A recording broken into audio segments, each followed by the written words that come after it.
बिस्मिल्लाहिर्रहमानिर्रहीम। अस्सलाम वालेकुम जी। मैं नजमुल हसन बाजवा हूं। नाज़रीन किराम, आज 17 जनवरी है, बुध का दिन है और पाकिस्तान तहरीके इंसाफ को डिसमेंटल करने का प्लान अगले लेवल तक पहुंच चुका है।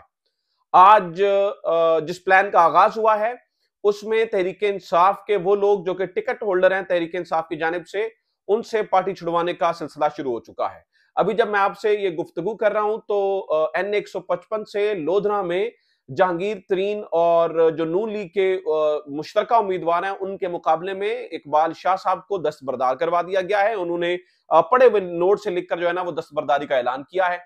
इसके साथ ही साथ आपने ये भी देखा कि आजम सवाती ने भी इलेक्शन से दस्तबरदारी का ऐलान कर दिया है, यानी कि अब तहरीक इंसाफ के टिकट होल्डर्स को यह कहा जा रहा है कि वो इलेक्शन से दस्तबरदार हो जाएं, यानी कि ये प्लान अगले लेवल पे पहुंच चुका है। एक प्लान तहरीक इंसाफ के खिलाफ बन रहा है और एक प्लान फिर शायद मैं यही कह सकता हूं कि कुदरत की जानिब से भी बन रहा है। चूंकि आज एक बड़ा तोहफा फिर मरीम नवाज साहिबा को भी मिला है। कुछ ऐसी हकाइक सामने आए हैं कि जिसे यही कहा जा सकता है कि मरीम नवाज साहिबा आप अब इमरान खान की जानिब से भी इस तोहफे को कबूल करें। चूंकि एक तरफ तहरीक इंसाफ की दस्तबरदारी करवाई जा रही है तो दूसरी जानिब पाकिस्तान मुस्लिम लीग नून की 58 एमएनए की सीटें, 58 एमएनए की सीटें सिरे सही फारिग हैं। ये क्या मामला है? तहरीक इंसाफ की जानिब से कौन कौन से सरप्राइज हैं? इमरान खान ने जेल के अंदर किस सरप्राइज का जिक्र किया है? किस सरप्राइज के ऊपर कहा कि इसकी बात नहीं कर सकते, नहीं तो फिर विगो डाले वाले आ जाएंगे। इमरान खान ने आज सहाफियों से गैर रस्मी गुफ्तगू में क्या कहा और ये जो 58 सीटों वाला मामला है पाकिस्तान मुस्लिम लीग नून का, ये क्या है? नाज़रीन किराम, इसके ऊपर मैंने कुछ तफसीलन चीजें आपके सामने रखनी है। इसके अलावा भी खबरें हैं, ईरान वाला मामला है, पाकिस्तान तहरीक इंसाफ की जो सीनियर लीडरशिप के साथ किया जा रहा है वो भी मामला है और कुछ और भी खबरें हैं। लेकिन आगे बढ़ने से पहले दरखास्त आपसे ये है कि चैनल को सब्सक्राइब जरूर कर लीजिए अगर अभी तक आपने चैनल को सब्सक्राइब नहीं किया है। आप हमारे साथ मिलते हैं, यानी कि जुड़ जाते हैं सब्सक्राइब करके, तो ये हमें एनेबल करता है। ये जो प्रोपेगेंडा इस वक्त मुख्तलिफ जगहों पे आपको होता हुआ नजर आ रहा है, इसको काउंटर करने में सही इंफॉर्मेशन के साथ, अगर आपको लगता है कि हमारी खबरें दुरुस्त होती हैं तो फॉलो जरूर कर लीजिए पेज को, फेसबुक पेज को, और यूट्यूब चैनल जिससे आप देख रहे हैं मुझे, इससे सब्सक्राइब जरूर कर लीजिए। अच्छा नाज़रीन किराम, इन प्लान्स को बताने से पहले और इमरान खान की गुफ्तगू बताने से पहले और जो तहरीक इंसाफ के खिलाफ हो रहा है उसको भी बताने से पहले कुछ और इंपॉर्टेंट चीजें हैं, पहले वो डिस्कस करते हैं। नाज़रीन किराम, ईरान वाले मामले के अंदर एक बहुत बड़ी डेवलपमेंट हुई है और वो ये हुआ है कि पाकिस्तान ने ये फैसला किया है कि पाकिस्तान जो है वो ईरान से अपना सफीर वापस बुलाएगा और जो ईरान का सफीर पाकिस्तान में मौजूद है उनको उनके घर भेजा जाएगा, मुल्क बदर किया जाएगा और किसी को ये इजाजत नहीं दी जाएगी कि वो पाकिस्तान के खिलाफ इस तरह की हर्जासराई करे, पाकिस्तान की एयर स्पेस को वायलेट करे और जिसका दिल चाहे वो मुंह उठाकर जो है ना वो पाकिस्तान के ऊपर चढ़ दौड़े, इसकी इजाजत नहीं दी जाएगी। इससे भी बड़ा जवाब दिया जा सकता था, जैसा ही जवाब इंडिया को दिया गया था, लेकिन पाकिस्तान की अफवाज ने बहुत ही अकलमंदी से, बहुत ही शानदार जहानत से नाज़रीन किराम इस चीज को डील किया है और इस वक्त ये सबसे बड़ा रिस्पांस हो सकता था जो दिया है। अदरवाइज फौज का ऑप्शन भी पाकिस्तान के पास मौजूद है, लेकिन पाकिस्तान ने जिम्मेदारी का मुजाहरा करते हुए इससे इज्तनाब किया है। मैं आपको ये भी नाज़रीन किराम इस वक्त ये बता दूं कि इस अमल के खिलाफ पाकिस्तान के अंदर कोई तकसीम नहीं है। पाकिस्तान मुत्तहिद है, चाहे वो नून लीग से है, पीपी से है, पीटीआई से है, शिया है, सुन्नी है, देवबंदी है, अहले हदीस है, कोई भी है, वो कम से कम पाकिस्तान की हद तक सारे के सारे लोग मुत्तहिद हैं। और जिस तरह से ये पाकिस्तान मुस्लिम लीग नून का social media cell Tehreek Insaf से इस मामले को जोड़ने की कोशिश कर रहा है और जिस तरह से उनके कुछ लोग, यानी कि मैं हैरान हूं कि पाकिस्तान मुस्लिम लीग नून के कुछ रहनुमा भी इस प्रोपेगेंडा में अपना हिस्सा डाल रहे हैं, वो इंतहाई अफसोसनाक है। ये वक्त जो है जब मुल्क पे बात आती है तो वो मुत्तहिद होना होता है, तो पाकिस्तान ने बहुत शानदार रिस्पॉन्स दिया है। दूसरा नाज़रीन किराम, खबर ये है कि ये इस हद तक का पाकिस्तान तहरीक इंसाफ के खिलाफ मामला चल रहे हैं कि ये पीपी 31 है, यहां पर मुदस्सर मछियाना साहब गुजरात से उम्मीदवार हैं। इन्होंने अपने डेरे के ऊपर वैसे तो ये बजाते खुद बेचारे मौजूद ही नहीं रहते, ना ही इन्हें कैंपेन शायद चलाने की इजाजत है, लेकिन इनके कुछ रिश्तेदार आए बैठे थे तो पुलिस वहां पे पहुंची और वहां से 20 से ज्यादा लोगों को गिरफ्तार कर लिया। बाद में नाज़रीन किराम जो हकायक सामने आए वो इंतहाई खौफनाक थे। पता ये चला, यानी कि 3-4 दिनों से वो बंदों को लेके गए हुए थे और कोई बंदा जो है ना वो उनको अदालत पेश करने के मूड में नहीं था। बाद में पता चला कि इन्हीं लोगों में से मौजूद एक शख्स जिसका नाम जैन चीमा है, जिसका ताल्लुक गुजरात से है, वो अमेरिकी पुलिस ऑफिसर है। और पंजाब पुलिस का हिसाब लगाएं, एक अमेरिकी पुलिस ऑफिसर को गिरफ्तार करके 2-3 दिन गायब रखा और अदालत में भी पेश नहीं किया। खैर, आज उसे अदालत पेश किया गया तो फौरी खैर जमानत होनी थी, क्योंकि जिस तरह के मुकदमात थे वो आपके सामने ही था, मतलब उनकी किसी किस्म की कोई वर्थ नहीं थी। तो ये इंतहाई अफसोसनाक है। आप खुद सोचिए कि ये जो है ना, वो किस लेवल पे हम जा रहे हैं और पाकिस्तान का इमेज क्या जाएगा। अच्छा नाज़रीन किराम, पहले तहरीक इंसाफ के खिलाफ जो चला जाने वाला प्लान है उसकी बात करते हैं, फिर मैं पीटीआई के प्लान की बात करता हूं। पाकिस्तान तहरीक इंसाफ के खिलाफ नाज़रीन किराम अब ये प्लान किया जा रहा है कि अगला फेज, यानी कि जो टिकट होल्डर्स हैं उनको टारगेट किया जाए। जो इकबाल शाह साहब हैं वो याद रखिएगा, जिनको आज दस्तबरदार करवाया गया है, वो उनकी जो वीडियो सामने आई है उसमें वो नोट यानी कि जो उनके सामने नोट पड़ा है उससे पढ़कर वो दस्तबरदारी का ऐलान करते हुए नजर आ रहे हैं। ये इंतहाई अफसोसनाक है, इंतहाई अफसोसनाक, मतलब इससे ज्यादा अफसोसनाक और क्या हो सकता है। और ये एनए 155 के अंदर इंतहाई तगड़े उम्मीदवार थे। ना सिर्फ इन्होंने दस्तबरदारी का ऐलान किया, बल्कि इन्होंने ये भी कहा कि मेरी तरफ से आप सब लोग आजाद हैं, आप जिस दिल को चाहे वोट कीजिए, हमें कोई फर्क नहीं पड़ता।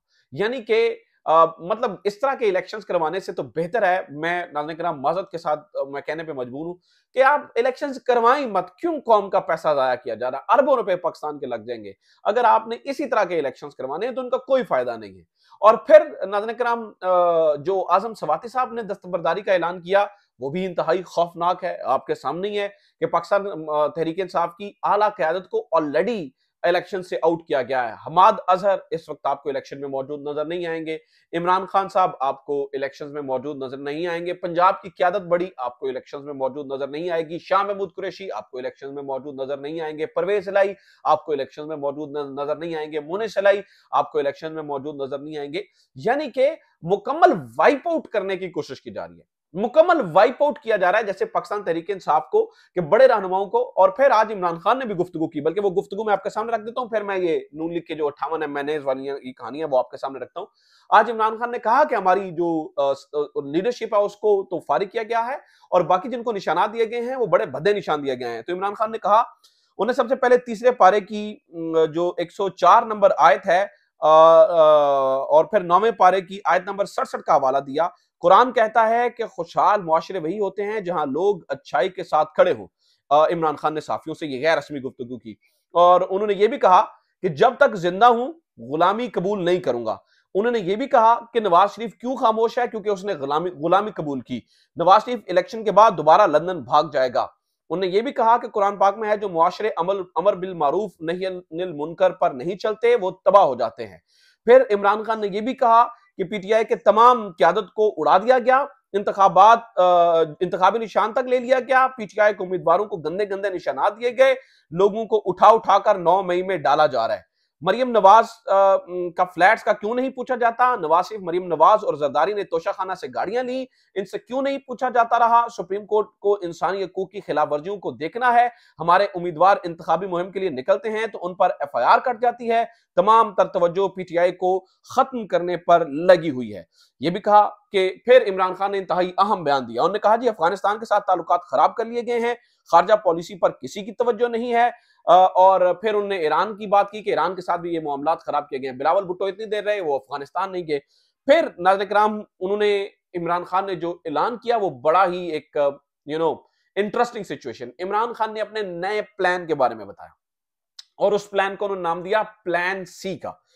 इमरान खान ने कहा, जनाब के प्लान सी से जब उनके बारे में पूछा, उसके बारे में जब पूछा तो इमरान खान ने कहा, प्लान सी के बारे में नहीं बता सकता।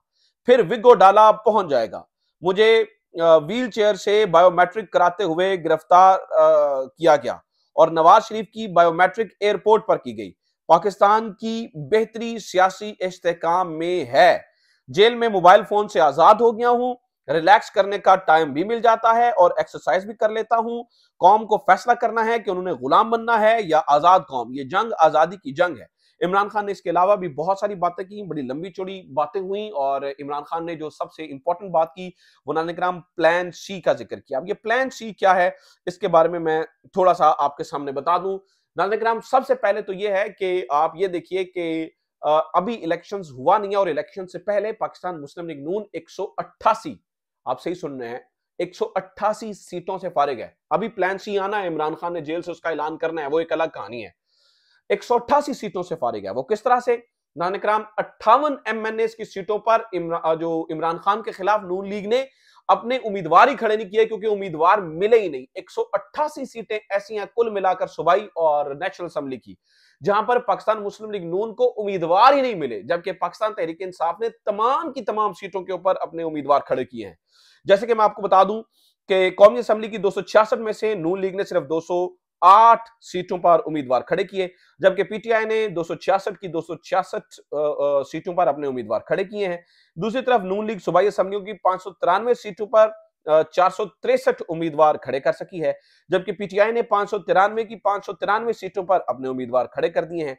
अगर कौमी और सूबाई असेंबली की कुल सीटों की बात करें तो नून लीग ने कुल 859 सीटों पर सिर्फ 671, जबकि पीटीआई ने 859 की 859 सीटों पर अपने उम्मीदवार खड़े हैं किए हैं। अब नून लीग बात कर रही है 2/3 की 2/3 की, और नाज़रीन किराम आपके सामने ये सारी चीजें बातें जो है ना वो करोड़ों की हैं, दुकान पकौड़ों की है, कि आपको उम्मीदवार तो अपने मिल नहीं रहे हैं, और जो उम्मीदवार मिले हैं वो भी आपके साथ नला हैं, खफा हैं। स्टेज के ऊपर जाके ऐलान हो रहा है कि अपने बच्चों का ख्याल रखें, कहीं वो तहरीक इंसाफ को वोट ना दे दें, और ये सब कुछ नाज़रीन किराम इस वक्त हो रहा है। लेकिन आप जो है आपके पास किसी किस्म की कोई जो है ना वो कोई डिफेंस नहीं है।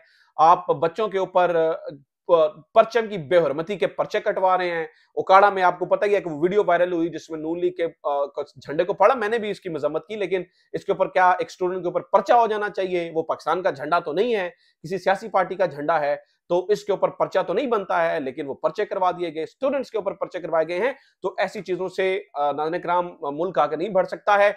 नून लीग को यह बहुत बड़ा झटका है कि तहरीक इंसाफ ने अपनी तमाम की तमाम सीटों पर लोग इकट्ठे किए हैं, और ये पहली सलामी है शायद मरियम नवाज साहबा को इमरान खान की जानिब से। मुझे लगता है कि इमरान खान जेल से मजीद भी सरप्राइजेस देते रहेंगे। अपना ख्याल रखिए। खुदा हाफिज। पाकिस्तान जिंदाबाद।